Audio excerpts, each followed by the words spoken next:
شروع اللہ کے نام سے جو بڑا مہربان اور نہایت رحم والا ہے۔ ناظرین، حضرت ابراہیم علیہ السلام کی حیات طیبہ میں جو بڑے بڑے واقعات رونما ہوئے، ان میں قوم لوط کا قصہ اور ان پر نازل ہونے والا بہت بڑا عمومی عذاب ہے۔ ان کا نسب نامہ کچھ یوں ہے: لوط بن ہاران بن تاروخ۔ ناظرین، تاروخ وہی مشہور آزر ہے جو ابراہیم علیہ السلام کا باپ ہے۔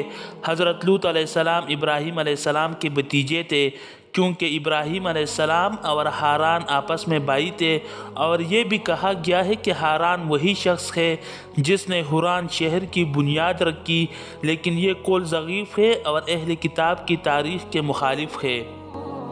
ناظرین، حضرت لوط علیہ السلام اپنے چچا ابراہیم علیہ السلام کی اجازت سے سدوم شہر میں آباد ہو گئے۔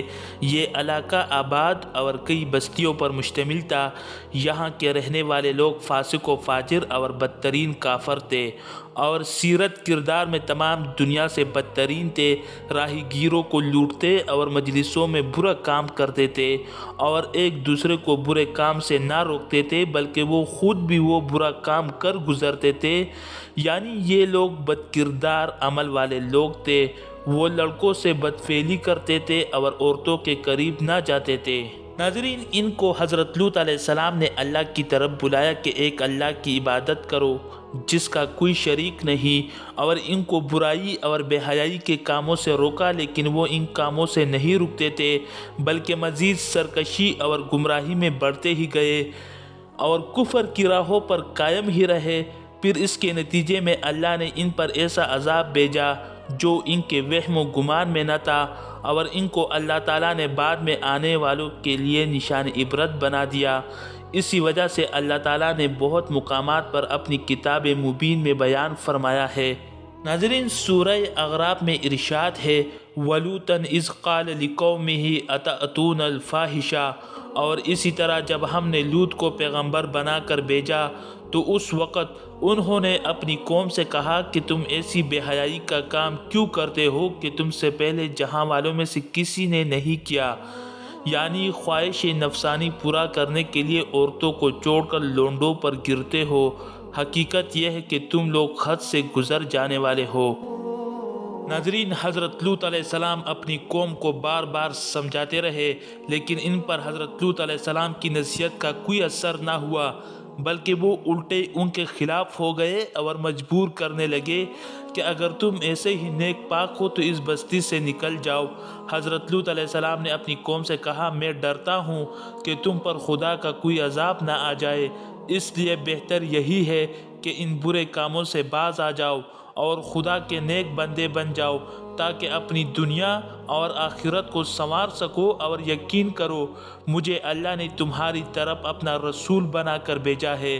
میں تم سے کوئی معاوضہ یعنی اجر طلب نہیں کرتا، میرا اجر تو میرے رب کے پاس ہے۔ لیکن ان پر حضرت لوط علیہ السلام کی نصیحت کا کوئی اثر نہ ہوا، بلکہ الٹا ان کو تنگ کرنے لگے اور کہا کہ جس عذاب سے تو روز ہمیں ڈراتا ہے، اگر تو سچا ہے تو ایک دن اس عذاب کو ہم پر لے آ۔ ناظرین، آخر کار اللہ تعالیٰ کا غضب جوش میں آ گیا اور اللہ تعالیٰ نے اس بستی کو فنا کرنے کا پختہ تخیہ کر لیا۔ اللہ تعالیٰ نے غضب کے لیے اپنے فرشتے بھیجے۔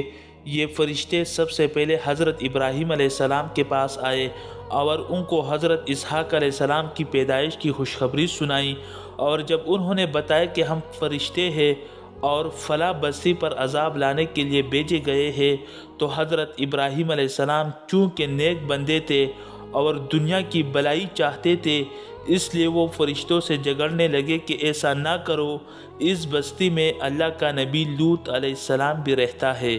فرشتوں نے کہا کہ سوائے لوط کی بیوی کے اس کے گھر والوں کو بچا لیا جائے گا، اور صبح تک اس بستی کا نشان تک نہ ہوگا۔ اس کے بعد فرشتے انسانوں کی شکل میں حضرت لوط علیہ السلام کے مکان پر آئے۔